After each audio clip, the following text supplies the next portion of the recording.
So now we are starting with the act 5 scene 1। अब देखो, इससे पहले तुमने ये देख चुके हो कि भाई साहब ब्रूटस के सपनों में सीजर का गोश्त तक अब आ चुका है, ठीक है। So now we are here at the battlefield at Philippi. This pivotal scene marks the final confrontation between the forces of liberty and the new Roman power, ठीक है। यहाँ से कॉन्स्पिरेटर्स वर्सेस सेकंड ट्रायम्विरेट होने वाला है। फाइनली दोनों आर्मीज आमने सामने हैं। एक्ट 5 सीन 1 में जो है that takes place on the plains of Philippi in Macedonia. कहाँ हो रही है ये बात? मैकेडोनिया में, where the republican forces of Brutus and Cassius prepare to face the imperial army led by Mark Antony and Octavius Caesar. This is not a merely a military encounter, it represents the ideological clash। एक ideological clash होने वाला है, ठीक है, उन लोगों के बीच में जिन्होंने एक साइड है जिन्होंने जूलियस सीजर को मारा है और एक साइड है जूलियस सीजर की टीम, जो मरने के बाद में भी एक जूलियस सीजर की टीम है, ठीक है। एंड उसके साथ साथ who assassinated Caesar to preserve the republic and those seeking to avenge his death and establish the autocratic rule. Before swords are drawn, the leaders engage in a tense verbal confrontation, hurling accusations and insults that reveal their characters and foreshadows the tragic outcome। तो देखो भाई, हर लड़ाई से पहले जो एक बातचीत होती है जहां पर आप एक दूसरे को इंसल्ट करने जाते हो और एक वर्बल कन्फ्रंटेशन होता है, ठीक है। सो ब्रूटस सबसे पहले तो चालू करता है, words before blows. Brutus seeks dialogue before violence, reflecting his philosophical nature and preference for the reason over force। उसके बाद में Antony's accusations, villain, you did not so when your vile daggers hacked Caesar। Antony's sharp rhetoric condemns the conspirators' hypocrisy, they murdered Caesar without warning, ठीक है। और अब ये लड़ाई भी करना है। उसके बाद में Parle, yet now seek Parle. Parle समझते हो क्या होता है? Parle is basically a pre war discussion, ठीक है। इसका ही मतलब होता है pre war discussion. This verbal confrontation is basically Parle. Octavius independence, when Antony suggest battle positioning, Octavius formally refuses, I do not cross you but I will do सो, ठीक है। So basically जो है एंटनी बोलता है और फिर Octavius formally refuses, I do not cross you but I will do so. This movement reveals Octavius emerging as a strong independent leader rather than Antony subordinate. यहाँ से समझ में आ जाता है कि भाई साहब मैं ही हूं आगे, मेरे नाम के आगे सीजर है, जूलियस सीजर मेरे पिताजी थे, ठीक है। उसके बाद में this exchange serves multiple dramatic purposes, it heightens the tension. दिख रहा है कि टेंशन है भैया, कैरेक्टर पता पड़ जा रहे हैं सबके, लोग कैसे हैं कैसे नहीं है, ठीक है। सो ये सारी चीजें तुम्हारे को समझनी है। अब यहाँ पर होता क्या है, सबसे पहले तो भैया कैरेक्टर्स कौन कौन से एक हैं भैया तुम्हारे, Marcus Brutus demonstrates the stoic courage and unwavering philosophical strength, ठीक है, कि वो आज भी आया है, कल सीजर का भूत आया था उसके सपने में, वो फिर भी आज यहाँ पर आकर के खड़ा है, लड़ाई भी करेगा, पार्ले भी कर रहा है, भैंस भी कर रहा है, गेयस कैशियस, ठीक है। और this displays the profound anxiety and growing belief in the omens. Omen समझते हो क्या हो? This is some coming future bad news, एक तरीके से ऐसा समझ लो, फ्यूचर बैड न्यूज, ठीक है। This is future bad news, ठीक है। उसके बाद में guys, abandoning his earlier Epicurean rationalism, his internal conflict between the philosophy and fate creates the psychological depth and foreshadows the tragedy। क्या होने वाला है? मार्क एंटनी समझ में आ रहा है कि भैया शार्प है, अग्रेसिव है, अभी भी बहुत ज्यादा कुछ रिटोरिक बातें कर रहा है, he serves as the voice of the vengeance. और समझ में आ रहा है कि सेकंड ट्रायम्विरेट की साइड से जो है मेन बहस करने वाला बंदा ये है, लेकिन मेन बंदा ये है ऑक्टेवियस सीजर, क्योंकि वो क्रॉस कर देता है, बोलता भी एंटनी से कि I don't want to cross you but I will cross you. So emerging as a strong independent leader who challenges even Antony's authority, his refusal to follow Antony's tactical advice signals the power shift that will eventually make him Rome's first emperor, ठीक है। उसके बाद में यहाँ से अगर तुम देखते हो caseous women's and the symbolism of birds, ठीक है। तो अब यहाँ पर क्या होती है, कौवे काव काव करने आ जाते हैं, क्रोज आ जाते हैं भैया एक्चुअली। सो बेसिकली ये एक गलत सिंबल होता है कि भाई अगर ऐसा कुछ हो रहा है ना बिफोर एनीथिंग, तो दैट्स अ बैड साइन, ठीक है, कि ये गलत चीज है, बैड ओमेन्स, ठीक है। So basically Cassius reveals a deeply troubling observation that has shaken his rationalist beliefs। Earlier, two mighty eagles had accompanied their army from Sardis to Philippi। कि दो ईगल साथ में आ रहे थे, settling on the foremost ensigns and feeding from the soldier's hand, symbols of power, victory, and divine favor। However, these noble birds have now vanished, in their places are ravens, crows, ठीक है। कि अभी तक उनके साथ में जो eagles आ रहे थे, ठीक है, whereas अब उनके सर के ऊपर जो है कौवे काव काव कर रहे हैं, kites, carrion birds that feast upon the dead, they fly above the army as we were sickly prey। Prey समझते हो?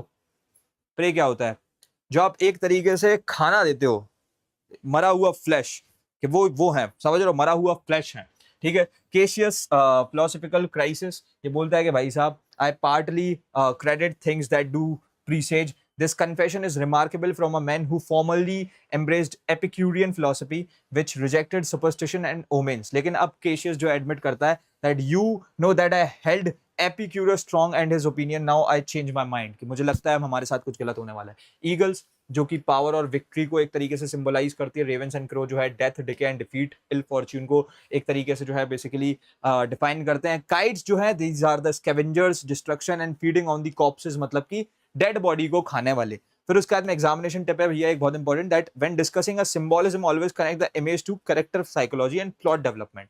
ये चीज किया करो कि जैसे इन्होंने इन तीनों चीजों से बता दिया कि क्या क्या क्या कहानी है और कौन सी चीज क्या सिंबलाइज कर रही है, ठीक है। उसके बाद में अगर हम आगे देखते हैं, so Brutus stoic philosophy and dignified resolve, so in stark contrast to Cassius anxiety, Brutus ये बोलता है कि भाई साहब शांत रहो, थोड़ा रुके रहो, थोड़ा maturely act करो। when Cassius asks what he will do if they lose the battle, तो Brutus बोलता है कि characteristic stoic dignity, मतलब ये ऐसा होता है, देखो, think not the noble Roman that never Brutus will go bound to Rome, he bears to greater mind, ठीक है। सो यहाँ से तुम्हें एक चीज समझनी चाहिए कि ब्रूटस का पहले का व्यू क्या था, previously condemned Cato's suicide as cowardly even by the rule of that philosophy by which I did blame Cato, ठीक है। तो पहले उसका ये व्यू था, लेकिन अब जो है अगर क्योंकि दिख रहा है कि भाई साहब सर्कमस्टेंसेस पूरे बदल चुके हैं, recognises that defeat means capture, public humiliation and being paraded through Rome in chains, तो वो ये चीज बोलता है कि भाई साहब ये मैं एक्सेप्ट नहीं करता हूं। फिलोसफिकल रेजोल्यूशन क्या है, will not surrender dishonourably implicitly accept death, वो बोल रहा है कि भाई साहब मैं सरेंडर नहीं करूंगा, मैं डेथ एक्सेप्ट करता हूं। मुझे ऐसे तुम चेनों में जो है मेरे लोगों के सामने निकालो, मुझे बेइज्जत करो, उससे बेटर है कि मैं खुद ही मैं गोली मार दूंगा, समझ रहे हो। तो यहाँ से हमें समझ में आता है कि भाई साहब एक बेसिकली करेज समझ में आता है, एक डिग्निटी समझ में आती है और एक rational acceptance of the fate समझ में आता है कि ऐसा हुआ तो हम भाई खुद में गोली मार देंगे, खुद में खुद के दिमाग में तलवार डाल देंगे ऐसा करके, ठीक है। पगला गया है बुड्ढा, फालतू लड़ना चाह रहा है, ठीक है भाई, बहुत एक पॉइंट पे स्टिक कर रहा था और ये मॉरल बंदा था भाई। जैसे कि अगर हम लोग एक तरीके से समझे, जैसे केशियस होता है, for ever and for ever farewell Brutus, if we do not meet again we will smile indeed, if not this true his this parting was well made।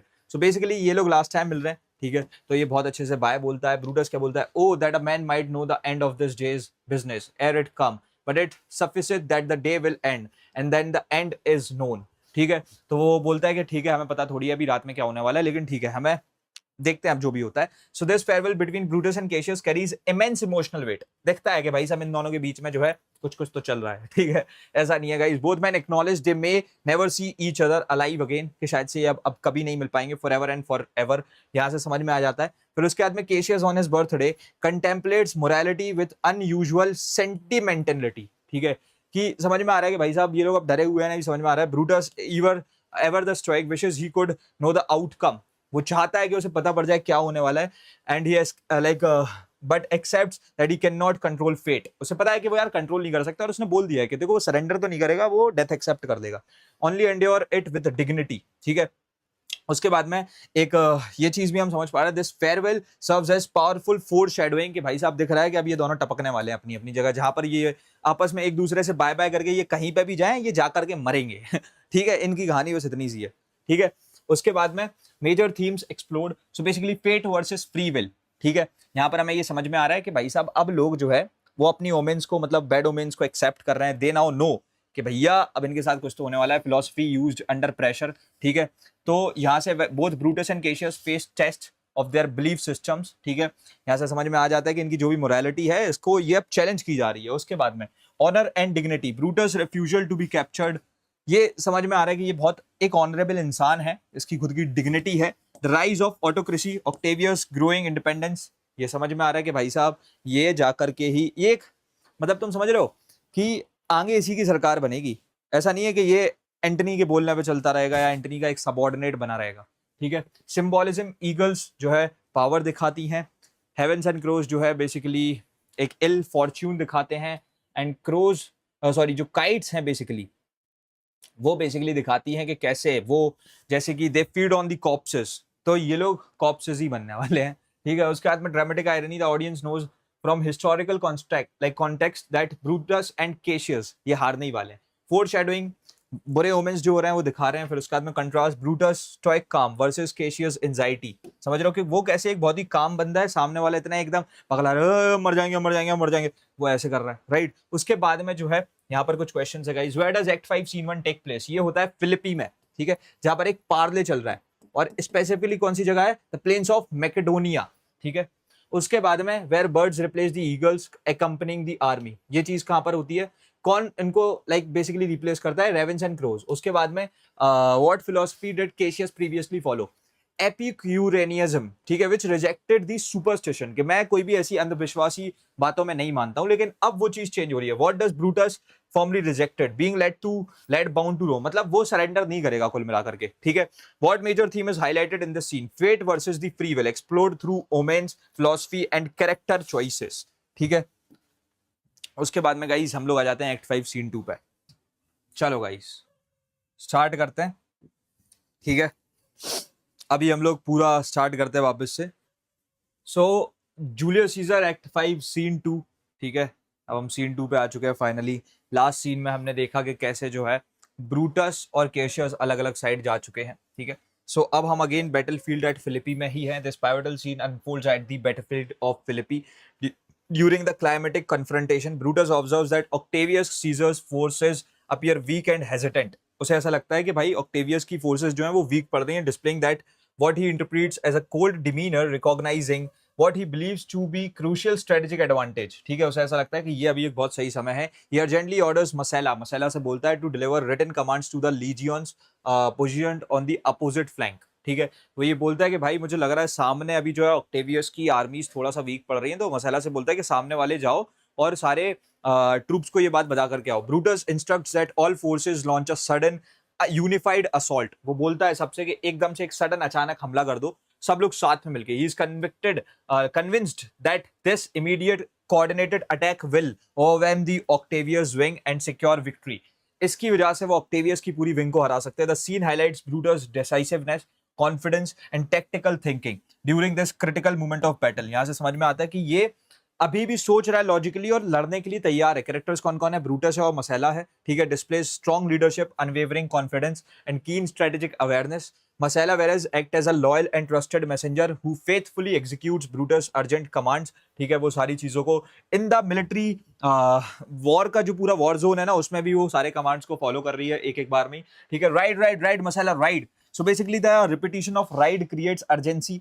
बोलता है कि जाओ जाओ जाओ, ये बहुत ही एक इंपॉर्टेंट मेरा डिसीजन है, this is the command, go and deliver it to the opposite flank. उसके बाद में sudden push gives them the overthrow. This quote reflects Brutus military strategy and tactical thinking, ठीक है, कि अगर सब लोग साथ में मिलकर के एक यूनिफाइड असॉल्ट करेंगे सडनली तो ये बहुत बेटर रहेगा। एंड ये एक बहुत ही उससे उसका समझ में आ रहा है उसकी पर्सनैलिटी में कैसे कॉन्फिडेंस और एक कैलकुलेटेड अग्रेशन है, टेक्टिकल थिंकिंग है, ठीक है। उसके बाद में लीजियंस कौन है भैया? तो सबसे पहले तो this is the large division of the Roman army typically consisting of the several thousand soldiers, ठीक है, organised into cohorts and centuries. उसके बाद में ओवरथ्रो क्या होता है? टू डिफीट और कॉन्कर कंप्लीटली, ठीक है। तो वो ओवरथ्रो करना चाहता है सामने वाली विंग को। Wing is basically a section of flank of an army positioned on either side of the main force during battle.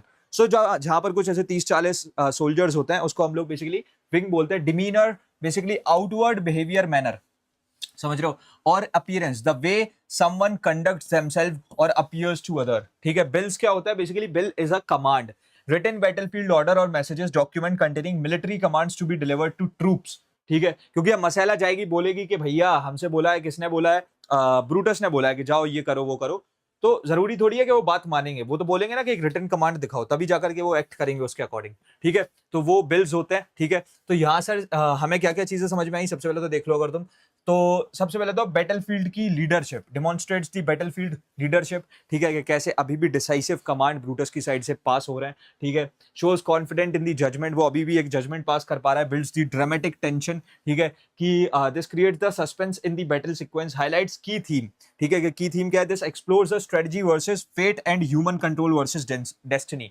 उसके बाद में कुछ एडवांस एक्शंस होते हैं कि वो मसाला को बोलता है जाओ सारी चीजें। उसके बाद में आगे अगर हम बढ़ते हैं, ठीक है, तो क्विक डिसीजन मेकिंग जो कि ब्रूटस कर रहा है, एक्सप्लॉइटिंग द वीकनेस, ठीक है, कि दिख रहा है कि सामने ऑक्टेवियस की आर्मी वीक है तो उस पर अभी के अभी जाकर के अटैक करो। बैटल फील्ड अर्जेंसी के वो बार बार बोलते हैं ना कि राइड राइड राइड मसाला राइड, तो उसका मतलब ये है कि वो जानता है कि उसका जो भी डिसीजन है वो सामने पहुंचाना जल्दी से जल्दी कितना जरूरी है। उसके बाद में कॉन्फिडेंस डिस्पाइट डूम, मतलब कि अभी भी कॉन्फिडेंस है, भले ही तुम हार रहे हो लेकिन कॉन्फिडेंस है। उसके बाद में strategy versus fate demonstrates the contrast between the human strategic planning and the inevitable workings of fate and destiny. उसके बाद में फॉरवर्ड मोमेंटम क्या है भैया, thought like though brief the scene drives the battle's momentum forward, ठीक है, कि कैसे अभी बैटल जो है बहुत ज्यादा इंटेंस होती जा रही है। कुछ क्वेश्चंस इस पे कर लेते हैं guys. So now we have where does this scene takes place, obviously Philippi में। ब्रूटस किसको ऑर्डर करता है, मसेला को ऑर्डर करता है। What does Brutus observe about the Octavius forces, की कोल्ड डिमीनर, ये दिख रहे हैं कि ऐसे हैं लेकिन अभी ये बहुत वीक पोजीशन में है। उसके बाद में what strategy does Brutus propose, sudden unified attack. उसके बाद में what quality of Brutus is highlighted, कि वो अभी भी जो है डिसीजन मेकिंग कर पा रहा है, he is good in decision making, decisiveness है। उसके बाद में एक्ट 5 सीन 3 पे अगर अभी हम लोग आ जाते हैं guys, so complete scene summary सुन लो सबसे पहले तो। This pivotal scene unfolds on the battlefield at Philippi making a turning point. यहां पर एक बहुत बड़ा टर्निंग पॉइंट आता है जहां पर Cassius observing what he believes to be a sign of defeat mistakenly concludes that the Titinius जो है वो पकड़ा जा चुका है। अब देखो टिटिनियस तुम जानते हो ये किसका आदमी है, ये केशियस का आदमी है और केशियस के बहुत ज्यादा क्लोज है, ठीक है। सो जैसे ही वो देखता है कि टिटिनियस, उसे ऐसा लगता है, ऑल्दो ऐसा था नहीं लेकिन उसे जैसे ही लगता है कि टिटिनियस पकड़ा जा चुका है, has been captured by enemy forces misled by the Pindarus incorrect report, ठीक है, कि ये पिंडेरस एक इनकरेक्ट रिपोर्ट लाता है from his वेंटेज point. Caseous loses all hope, और वो अपनी लाइफ को उसी के उसी पॉइंट ऑफ टाइम पे जो है खत्म करने का सोच लेता है। In his final moments Cassius order Pindarus to stab him with the very same sword that killed Caesar, ठीक है, बोलता है कि उसी स्वॉर्ड से मुझे मारो जिससे मैंने सीजर को मारा था, creating a powerful symbol of Caesar's revenge. Cassius dies believing the battle is entirely lost and that his cause has failed.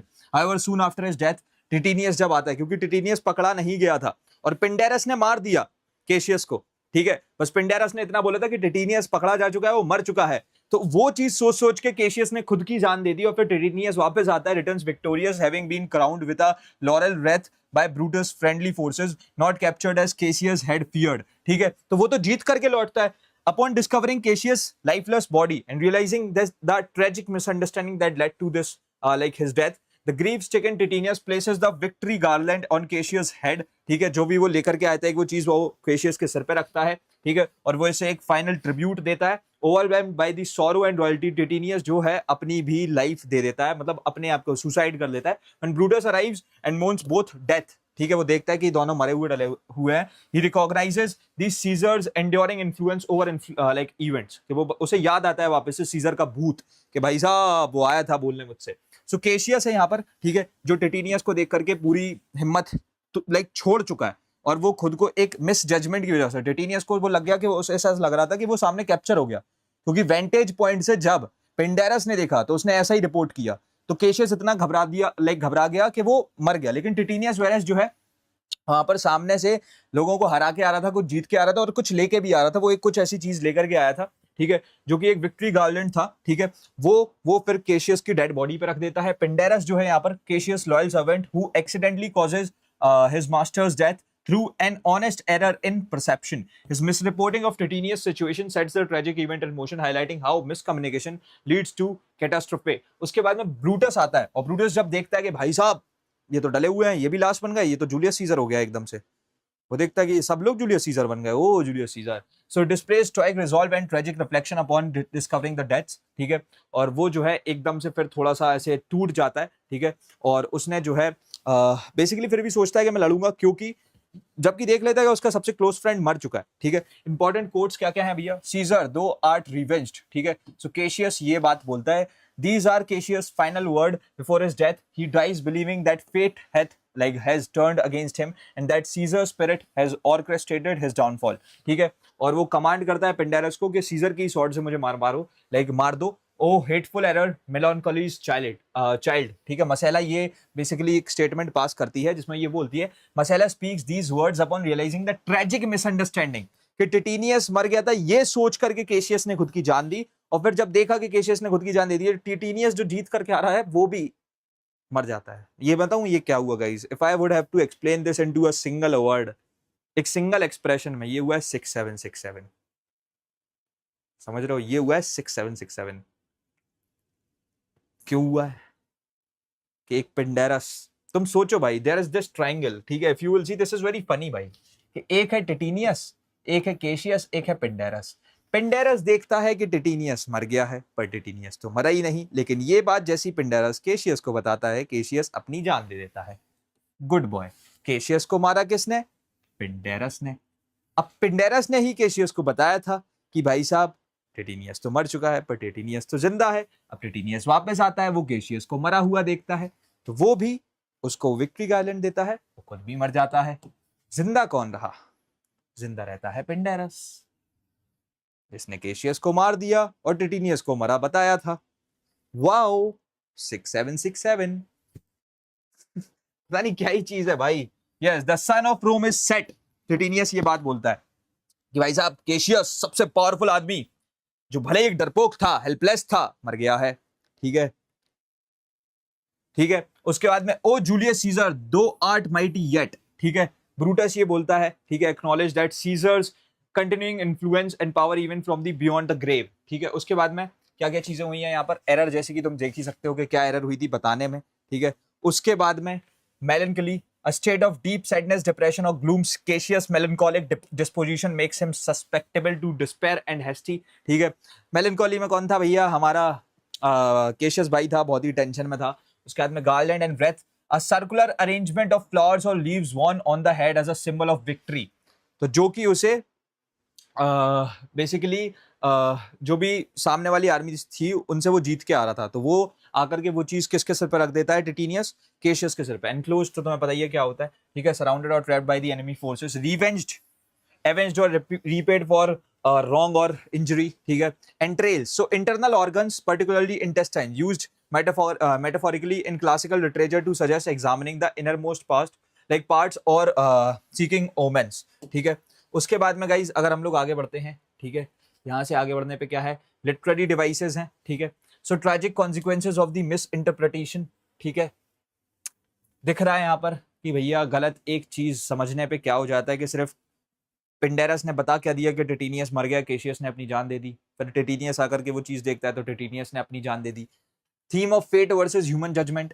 ठीक है, कि कैसे जो है the scene explores whether events are controlled by destiny or human decision making। Cassius' belief in Caesar's revenge suggests fate, ठीक है, while his hasty suicide shows poor human judgment। Symbolism of the Cassius sword, ठीक है, कि जिस sword से उसने scissor को मारा था उसी से उसकी भी जान ले ली थी पिंडेरस ने।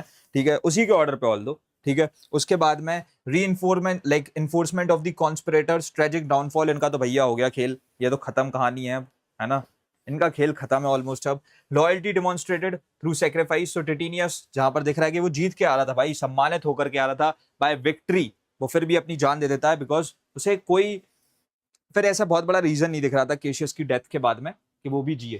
ठीक है, कुछ कुछ चीजें जो याद रखनी है तुम्हें, victim of the mistaken perception, गलती किससे हुई थी? पिंडेरस से हुई थी। जान किसकी गई? केशियस की और टिटेनियस की। ट्रेजेडी थ्रू मिस इन्फॉर्मेशन जो हुई थी। सुसाइड रिफ्लेक्ट्स दी डिस्पेयर। ठीक है, सुसाइड से समझ में आता है कि भाई साहब कैसे जो है उनके बीच में, मतलब caseous suicide reflects his complete loss of confidence, कि वो हार चुका था, अपने दिमाग में हार चुका था। टिटेनियस सिंबलाइजेस दी लॉयल्टी। ठीक है, उसके बाद में गाइस यहाँ से अगर तुम देखोगे कुछ क्रिटिकल एनालिसिस पॉइंट्स हैं कि थीम ऑफ एरर, कि कैसे जो है the recurring motive of error divides the entire scene. Messala's description of error as melancholy's child suggests that psychological state influences the perception and judgment।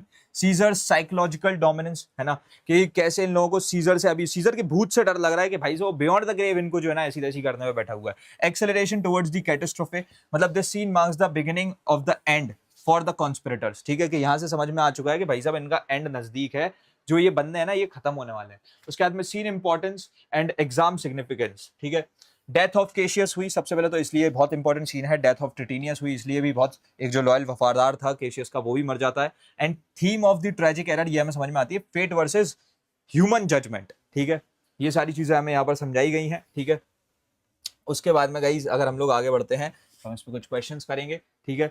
सबसे पहले तो why does Cassius kill himself? Because he believes Titinius is captured, misunderstanding है जो कि एक। Who physically kills Cassius? Pindarus, ठीक है।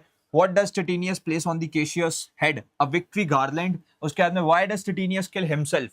Because loyalty and grief over Cassius death, ठीक है। What theme dominates this scene? Tragic error and misunderstanding, ठीक है। यहाँ पर क्या है? Tragic error and misunderstanding. Now we are starting with the act 5 scene 4। अब तुम देख रहे हो कि केशियस भी मर चुका है, टिटेनियस भी मर चुका है, अब ब्रूटस ने भी बहुत ज्यादा उम्मीद खो दी है। So this pivotal scene unfolds during the second battle at Philippi where Brutus forces face devastating defeat। अब यहाँ पर हमें ये दिख रहा है कि भाई साहब ब्रूटस भी जो है वो हारने वाला है इस वाले सीन में। यंग काटो, embodying the spirit of the Roman courage, boldly proclaims his true identity and fights with the exceptional bravery before meeting his death on the battlefield। एक बंदा है बहुत तगड़ा, यंग काटो, ठीक है, जो कि अपने आप को कोई और ही एक तरीके से एक्स्ट्रा ऑर्डिनरी एक्ट करता है। In an extraordinary act of loyalty and self sacrifice, Lucilius deliberately, Lucilius जो कि किसका आदमी था? ब्रूटस का, deliberately impersonates Brutus to protect his commander, drawing enemy attention to himself. He is captured by Antony's soldiers, but maintains the remarkable composure and dignity throughout his ordeal। समझ रहे हो? तो मतलब होता क्या है कि भाई देखो यहाँ पर जो है, देखो एक साइड है ब्रूटस, ठीक है, एक साइड है ब्रूटस, एक साइड है एंटनी एंड गैंग, ठीक है। एंटनी एंड गैंग ये मार्च कर रहा है ब्रूटस की तरफ, लेकिन इसने क्या किया कि ब्रूटस की तरफ से ध्यान अपनी तरफ मोड़ दिया। किसने? लुसीलियस ने। और इसने किसे बचा लिया? ब्रूटस को बचा लिया, लेकिन खुद मर गया। लेकिन फिर एंटनी ने भी इसकी तरफ जो है ज्यादा कुछ ऐसे बहुत अत्याचार नहीं किया और इसको रिस्पेक्ट शो करी, ठीक है। When brought before Mark Antony, Lucilius reveals that Brutus has escaped safely। Antony, demonstrating his own nobility of character, recognizes the profound loyalty displayed by the Lucilius and immediately spares his life, ordering his soldiers to treat the prisoner with kindness and respect। This scene powerfully highlights the themes of unwavering loyalty।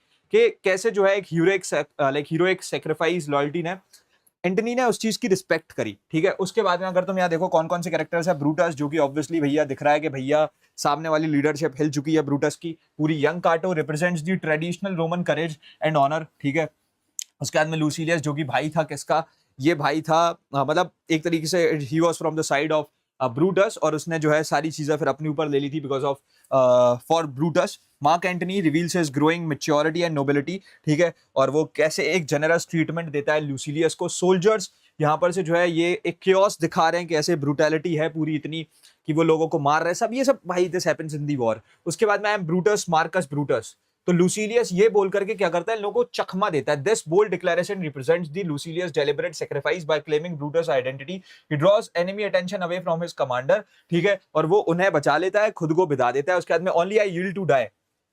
So these words reflect Lucilius' courage and dignity even in surrender. He accepts death calmly, believing he is protecting Brutus, ठीक है। Brutus is safe enough, यही भी बात वो बोलता है कि Brutus तो भाग चुका है। This confirmation to Antony reveals Lucilius' successful sacrifice, even captured, his mission is accomplished, Brutus has escaped। उसके बाद में I'd rather have such men my friends than enemies। ये जो एक स्टेटमेंट है बहुत इंपॉर्टेंट है, क्योंकि यहाँ पर वो रिस्पेक्ट शो करता है लुसीलियस को कि मैं ऐसे इंसानों को जो है अपना दुश्मन नहीं अपना दोस्त बनाना चाहूंगा, जो इतने वफादार हैं और इतने बढ़िया हैं, ठीक है। उसके बाद में जो है अगर हम लोग आगे बढ़ते हैं, यहाँ से नेक्स्ट देखते हैं। So now important keywords. Yield का मतलब क्या है? टू सरेंडर और give way to superior forces, समझ रहे हो कि वो घुटने टेक देता है। प्रिजनर कौन बन गया यहाँ पर? लुसीलियस प्रिजनर बन गया, ठीक है। और फिर उसके बाद में जो है सेक्रीफाइस किसने किया? लुसीलियस ने किया, ठीक है। शेम, शेम जो है इट्स बेसिकली डिसऑनर और disgrace, a painful feeling arising from consciousness of something dishonourable और improper in one's conduct. Valour, great courage and bravery, जो कि किसने दिखाई? भैया लुसीलियस ने दिखाई। फिर उसके बाद में काइंडनेस, जो कि भैया किसने दिखाई थी? जो कि हमारे एंटनी लाला ने दिखाई थी, ठीक है।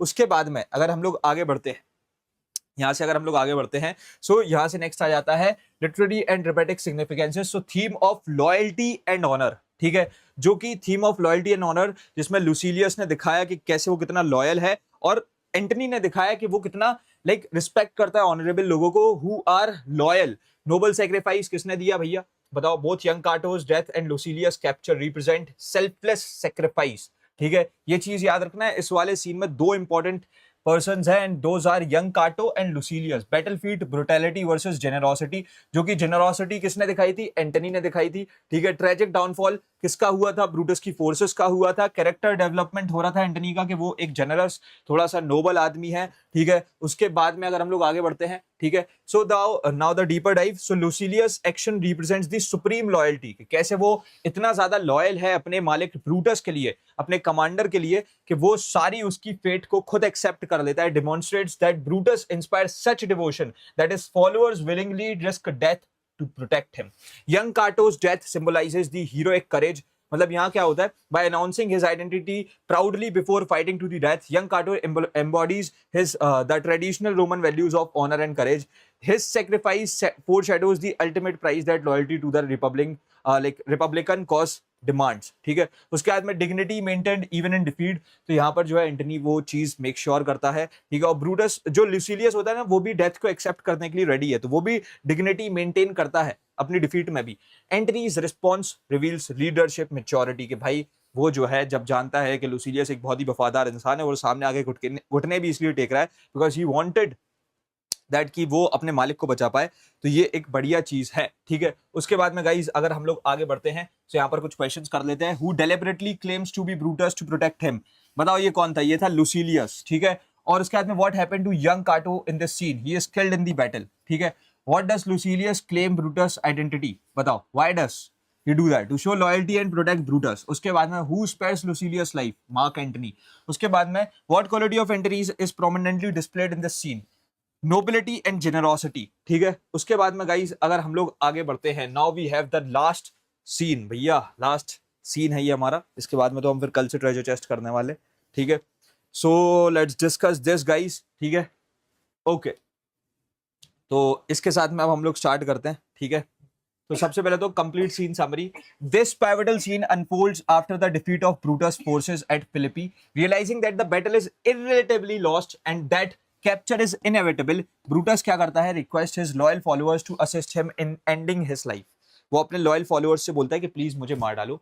ऑल रिफ्यूज एक्सेप्ट स्ट्राटो, एक इंसान होता है वहां पर स्ट्राटो, उसी के फॉलोअर्स में से एक Strato, who agrees to hold Brutus sword, जिसमें क्या होता है कि देखो स्ट्राटो ऐसे जो है एक सॉर्ड लेकर के खड़ा हो जाएगा, ठीक है, और ब्रूटस जो है उसमें ऐसे ऐसे सामने से आकर के जो है घुस जाएगा, ठीक है। तो वो सॉर्ड आर पार हो जाएगी ब्रूटस से। क्या ही सीने के एंडिंग कर रहे हैं ये अपनी, पता नहीं क्यों फालतू में भाई।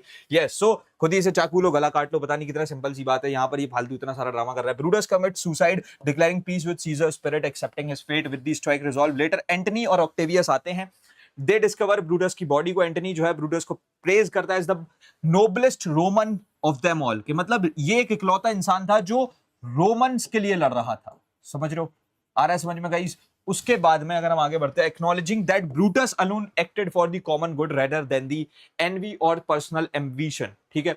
उसके बाद में अगर हम आगे बढ़ते हैं, यहां से तुम देखोगे ब्रूटस की अगर हम बात करें, this represents the tragic heroism, ठीक है, और अपनी डिग्निटी के वो जो है सरेंडर नहीं कर रहा है, वो अपनी जान लेने के लिए तैयार है। उसके बाद में strato symbolizes the loyalty and devotion, वो असिस्ट करने को रेडी हो गया था, जिसको वो इतना एडमायर करता था उसको मारने के लिए उसी के हुक्म पर रेडी हो गया था। एंटनी वो जेनरोसिटी दिखाता है और बोलता है कि भाई साहब Brutus is the noblest Roman of them all. उसके बाद में ऑक्टेवियस सीजर क्या करता है, he represents the authority and victory, orders honourable rites for Brutus, restoring orders to Rome. वो बोलता है कि चलो भैया ब्रूटस को भी उठा के लेके चलो। मसेला और लुसिलियस क्या कर रहे होते हैं, they witnesses of the tragedy, their presence underscores the public nature of Brutus final movements, ठीक है। यहाँ पर ब्रूटस का भी एंड हो गया है गाइस। अब इंपॉर्टेंट कोट्स क्या क्या है याद रखना। सबसे पहले तो I know my heart is come, Brutus ये बात बोलता है कि मेरा टाइम आ चुका है। होल्ड दो माई सॉर्ड हिल्ट्स, ठीक है, तो बोलता है कि प्लीज मुझे असिस्ट करो, मेरी सॉर्ड पकड़े रहो। सीजर नाउ बी स्टिल, ठीक है, वो बोलता है ब्रूटस कि भैया symbolic reconciliation with the seizure spirit before death, वो बोलता है कि प्लीज अब सीजर इसके आगे तुम कुछ और मत करना, मैं अपनी जान दे रहा हूँ। This was the noblest Roman of them all, ये एंटनी बोलता है हमारे ब्रूटस के लिए। His life was gentle, so Antony बोलता है recognition of Brutus virtuous characters and moral integrity, ठीक है, यहाँ पर वो उसे प्रेज करता है। So important keywords and meanings यहाँ पर जो है अगर तुम देखते हो, सबसे पहले तो बॉन्डेज, कैप्टिविटी, इम्प्रिजनमेंट और स्टेट ऑफ बीइंग एंस्लेव्ड। तो बॉन्डेज में नहीं जाना चाहता था वो, सरेंडर इसलिए नहीं करना चाहता था। नोबलेस्ट मतलब कि सबसे ऑनरेबल, ऑफिस मतलब ड्यूटी या service, assign task to be performed. उसके बाद में वर्च्यू क्या होता है, मॉरल एक्सीलेंस। राइट्स का मतलब एक जो फॉर्मल सेरेमनी होते हैं किसी की डेथ के बाद में, ठीक है। और उसके बाद में respect, obviously to honour, to esteem, ठीक है। और उसके बाद में जो है अब सबसे पहले तो भैया क्या क्या यहाँ पर लिटरेरी एंड ड्रामेटिक सिग्निफिकेंस है। Tragic resolution concludes the tragic arc of Brutus, ठीक है, completing his journey from noble conspirator to fallen hero, ठीक है। उसके बाद में tragic hero established definitively establishes Brutus as the tragic hero, ठीक है। यहां से समझ में आ जाता है कि भाई ब्रूटस इज हीरो, क्योंकि एंटनी तक उसे जो है उसके एंड पे जो है रिस्पेक्ट दे रहा है। Themes of honour, Antony speech powerfully highlights the place central theme of honour, integrity and moral purpose, symbolism of dignity, ठीक है, कि सुसाइड उसे एक्सेप्ट वो कर रहा था लेकिन सरेंडर नहीं करना चाहता था। ऑर्डर रिस्टोर्ड, कौन ऑर्डर मानता है? स्ट्रेटो मानता है, ठीक है। रिस्टोरेशन ऑफ पॉलिटिकल ऑर्डर, ये ऑक्टेवियस, अच्छा नहीं सॉरी ये अलग चीज है भाई। ऑर्डर रिस्टोर्ड मतलब कि ऑक्टेवियस बोलता है कि वापस चलो रोम में, अब ऑर्डर को रिस्टोर करना पड़ेगा, वो अब क्राउन एक्सेप्ट करेगा। उसके बाद में लिटरेरी डिवाइसेस कौन कौन सी यूज है? ट्रैजिक रेजोल्यूशन है ना, जो कि ब्रूटस की डेथ है, ठीक है। Dramatic irony, enemy entry praises Brutus, उसे मारने के बाद में जब वो खत्म हो जाता है मतलब मरने के बाद। Symbolism, the sword symbolises both honour and fate, ठीक है, जो कि किसने एक्सेप्ट किया था? ब्रूटस ने, उस पर भागते भागते। फोरशैडोइंग जो है फुलफिल हो जाती है। इमेजरी क्या है? Vivid battlefield atmosphere and imagery of death creates a solemn reflective tone. उसके बाद में गाइस नेक्स्ट आ जाता है तुम्हारा क्या क्या यहाँ पर चीजें हुई हैं, तुम देखोगे डिग्निटी रिजर्व की गई है ब्रूटस के द्वारा। स्टोइक फिलॉसफी है, suicide reflects the stoic philosophy, choosing death over dishonour. True friendship, Strato's loyalty, ठीक है, कि वो लॉयल रहा एंड तक। मॉरल रेजोल्यूशन, एंटनीज ट्रिब्यूट, ठीक है, to Brutus. Tragic hero status मिला ब्रूटस को, पॉलिटिकल ऑर्डर बनाना था रोम में अब वापस से। फेट एंड कॉन्सिक्वेंसेस, जो कि किसने एक्सेप्ट किए? ब्रूटस ने। Solemn dignity, ends the entire play with the solemn dignity, और उसे बाद में नोबलेस्ट रोमन का भी एक जो टर्म था वो यूज किया था एंटनी ने for Brutus. Who assist Brutus in this, like in his suicide? Strato. Why does Brutus kill himself? क्योंकि ऑब्वियसली भाई to like he chooses death, ठीक है। उसके बाद में who calls Brutus the noblest Roman? Antony बोलता है, what does Antony say about Brutus? Antony praises his noble character and intentions. What does this scene represent? बता दो जल्दी से guys. It represents the tragic resolution, and this marks the end of Julius Caesar.